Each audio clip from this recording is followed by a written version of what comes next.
pokok atau dasar segala kemaksiatan, pelanggaran, penentangan.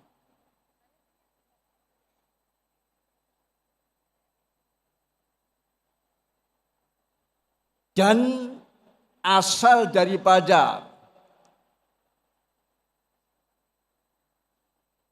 sebuah lupa, tidak bisa menjaga diri, dan syahwat karena rela, ridho, dikontrol, disetir oleh nafsunya, keinginannya, ambisinya. Assalamualaikum warahmatullahi wabarakatuh. Saudara-saudara sekalian yang saya hormati, saya cintai,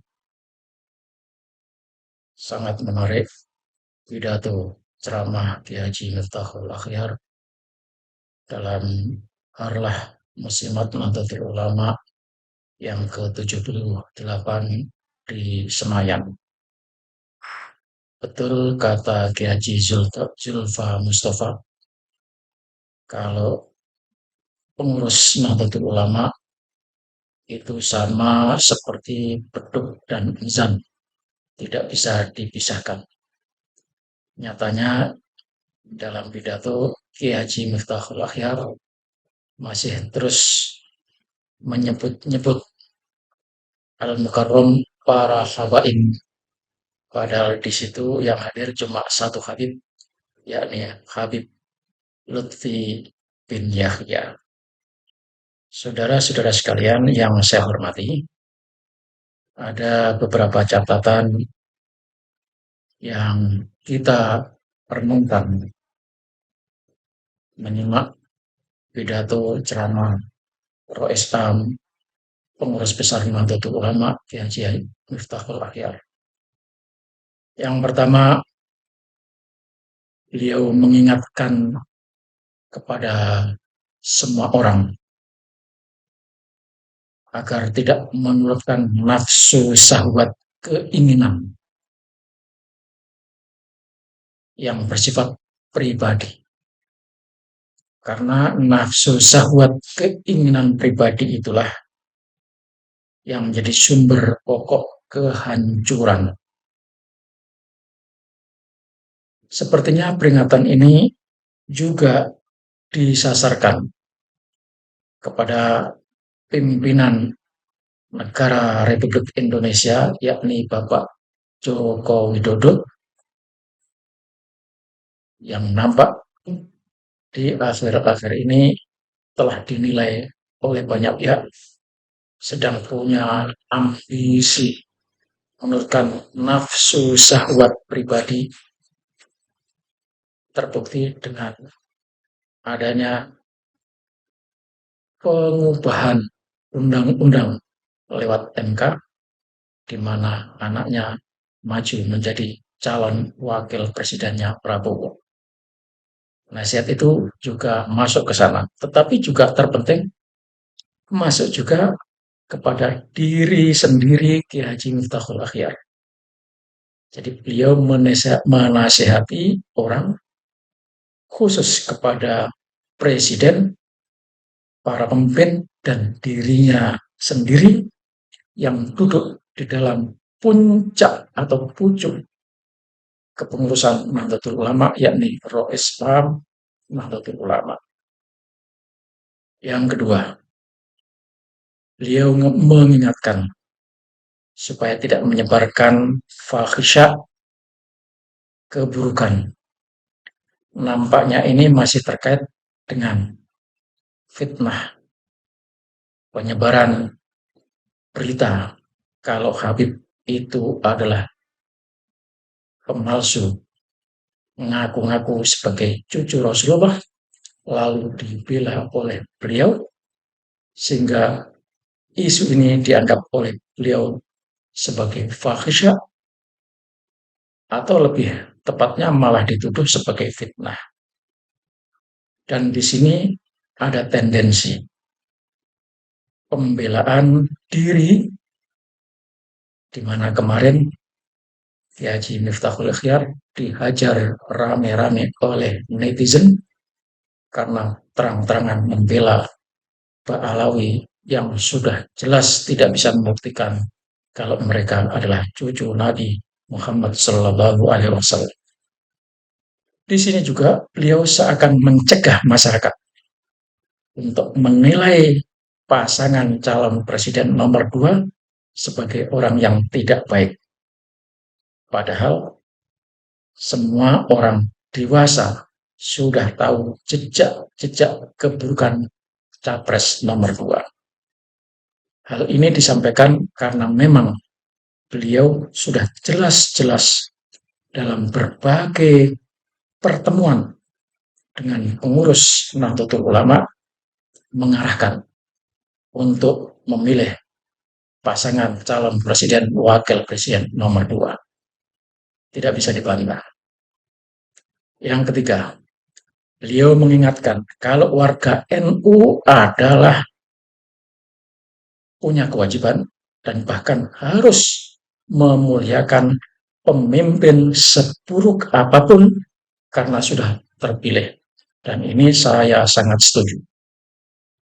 Dan inilah yang selama ini menjadi prinsip warga Nahdlatul Ulama, sekalipun pimpinannya banyak melakukan yang tidak baik, tidak boleh dibuka atau tidak boleh diumbar, membongkar, atau menjelek-jelekan. Kalau perlu datang berikan nasihat. Sangat cocok. Dalam hal ini, beliau punya tendensi. Kalau warga Nahdlatul Ulama tidak boleh protes terhadap pengurus NU. Harus manut. Bahkan televisi Nahdlatul Ulama malah memberi judul dalam ceramah itu di tayangan video dengan judul kader NU tidak akan melawan ulama. Saudara sekalian, ini harus disadari oleh kita semuanya. Memang warga NU paling hormat kepada Kiai, paling patuh kepada Kiai. Itu dalam hal-hal yang memang sudah jelas patokannya, sudah pasti aturannya, sudah mantap ajarannya. Tetapi dalam hal-hal di mana para kiai itu perlu belajar lagi, disinilah generasi muda punya kewajiban dan tanggung jawab, bahkan mulai sadar pada saatnya perlu bersuara, mengingatkan kiai-kiai yang sudah sepuh itu, yang belum atau bahkan tidak bisa mengikuti perkembangan zaman. Saat ini warga NU sudah cerdas, maka pakem yang selama ini dipakai oleh para sesepuh, di mana masyarakat warga Nahdlatul Ulama tidak boleh bertanya karena itu kualat. Sekarang sudah bukan zamannya lagi, karena informasi sudah begitu mudahnya bisa didapat. Ketika mendapatkan informasi, di mana informasi itu sangat menolak pendapat para kiai, maka wajib disampaikan. Nah, disinilah para kiai harus sadar. Saudara sekalian, begitulah kira-kira yang disampaikan oleh Kiai Haji Miftahul Akhyar. Dan untuk selengkapnya, mari kita dengarkan bersama. Warahmatullahi wabarakatuh.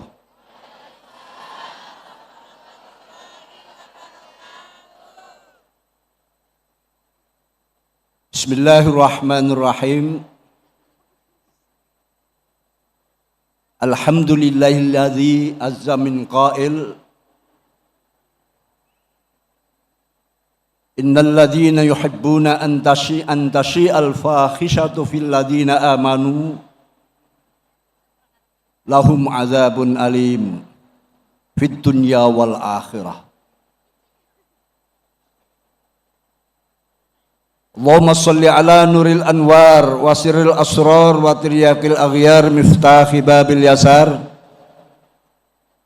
Sayyidina wa maulana Muhammadin al-Mukhtar wa alil adhar wa asabil akhyar adadani amal ifdalih.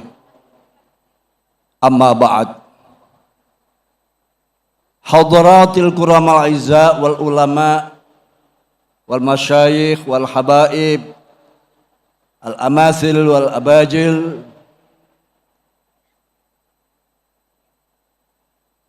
pertama-tama yang mulia Bapak Presiden kita, Bapak Insinyur Joko Widodo, semoga diberikan kesehatan yang prima, husnul khatimah dalam memimpin bangsa negara yang kita cintai ini.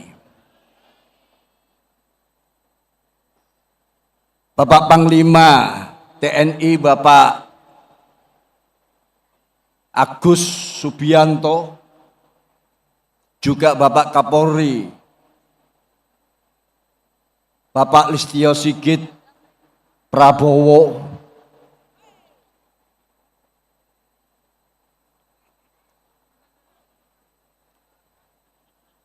para Menteri Kabinet Maju, ada Menteri Agama Gus Yakut, para masyayikh, Wakil Rais Am sekaligus Ketua Umum MUI Al-Mukarram Kiai Haji Anwar Iskandar, Khatib Am Kiai Said Asrari, Ketua Umum Al-Mukarram Kiai Haji Yahya Khalil Saquf, Sekjen, hampir Kiai, Gusipul, Bendum, yang saya muliakan Habibana Al-Mukarram Al-Habib Lutfi, dan semua para masyayikh, para kiai, utamanya Ketua Umum, Pimpinan Umum, Pimpinan Pusat Muslimat, Ibu Khofifah Indar Parawansa, dan semua jajaran pimpinan muslimat, lebih-lebih Bunyai Sinta Nuriyah, Abdurrahman Wahid, Ibu Negara yang keempat, Bunyai Mahfudzoh, dan semua sesepuh-sesepuh, hadirin hadirat rahimakumullah jami'an. Imam Ibn As-Sakandari dalam kitab Al-Hikam menyatakan, aslu kulli maksiatin wa ghaflatin wa syahwatin ar-ridha anin nafs, wa aslu kulli ta'atin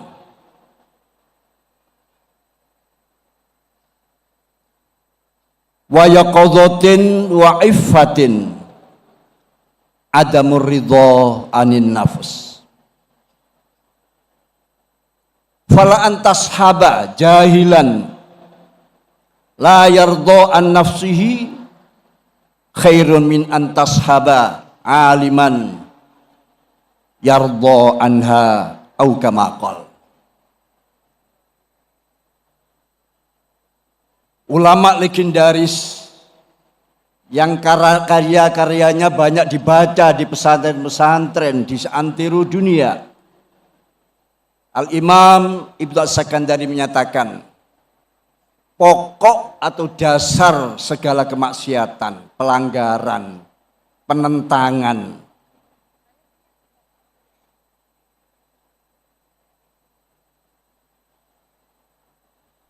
dan asal daripada sebuah lupa tidak bisa menjaga diri dan syahwat karena rela, ridho, dikontrol, disetir oleh nafsunya, keinginannya, ambisinya.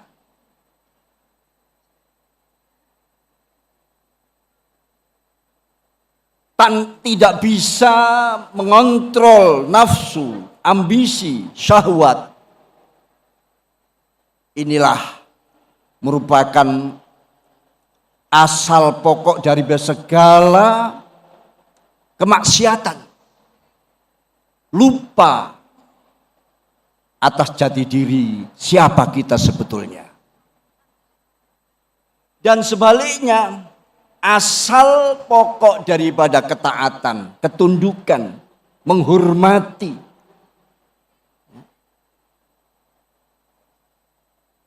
baik pada pimpinan, pemerintah, atau sesama,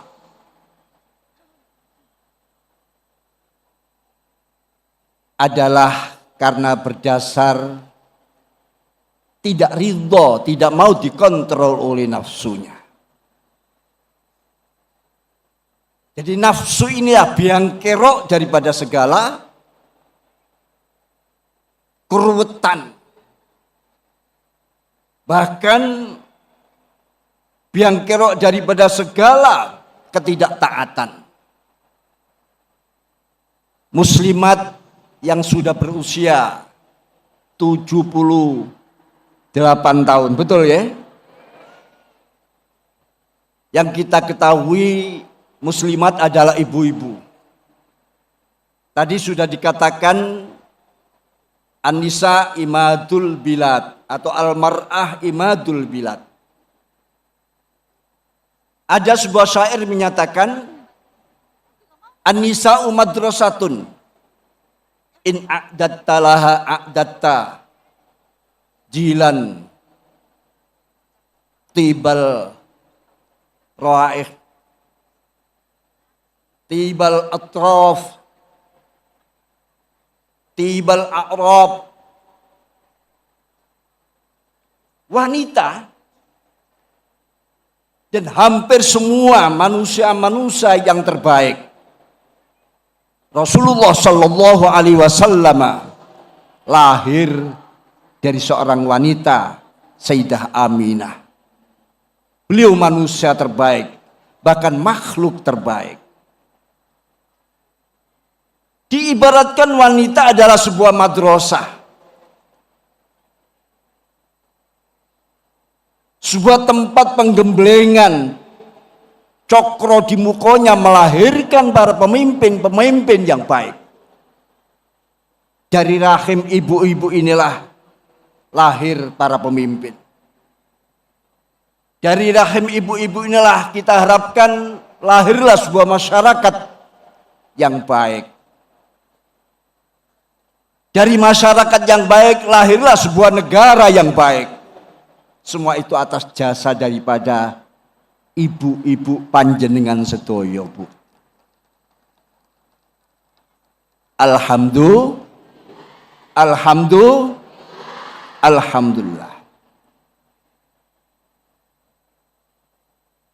Di dalam Nahdlatul Ulama yang berakidah Ahlus Sunnah wal Jamaah, sering sudah kami sampaikan, Nahdlatul Ulama adalah menunjukkan sikap yang selalu tuhu dan taat pada pimpinan. Baik Nahdlatul Ulama dan para banom-banomnya.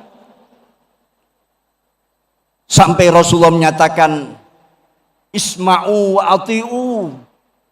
Dengarkan sungguh-sungguh dan taati apa yang sudah menjadi keputusan-keputusan para pemimpin kalian. Pemimpin bisa pemimpin organisasi, bisa pemimpin negara. Karena negara pemimpin ada termasuk ulil amri. Walaupun Indonesia bukan negara yang berdasar Islam, berdasar agama. Tapi secara darurat mereka adalah pemimpin kita yang harus kita taati. Oleh karena itu, barang siapa yang memuliakan para pemimpin dalam segala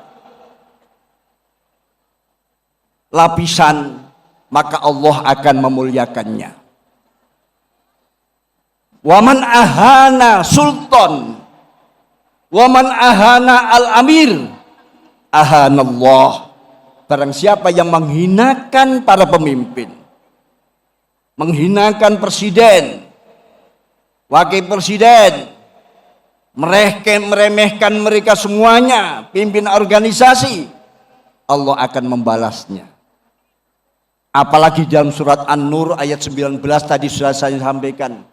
Innalladzina yuhibbuna an tasyi'al fakhishatu fil ladzina amanu lahum adzabun alim fid dunya wal akhirah. Orang-orang yang senang, hobi untuk memviralkan, untuk menyebarluaskan fahisyah, berita-berita yang tidak bagus, berita-berita yang cemar terhadap orang-orang yang telah beriman kepada Allah. Apa kata Allah? Lahum adzabun fid dunya wal akhirah. Lahum adzabun alimun fid dunya wal. Mereka akan mendapatkan siksa, sanksi di dunia dan di akhirat. Kurang apa?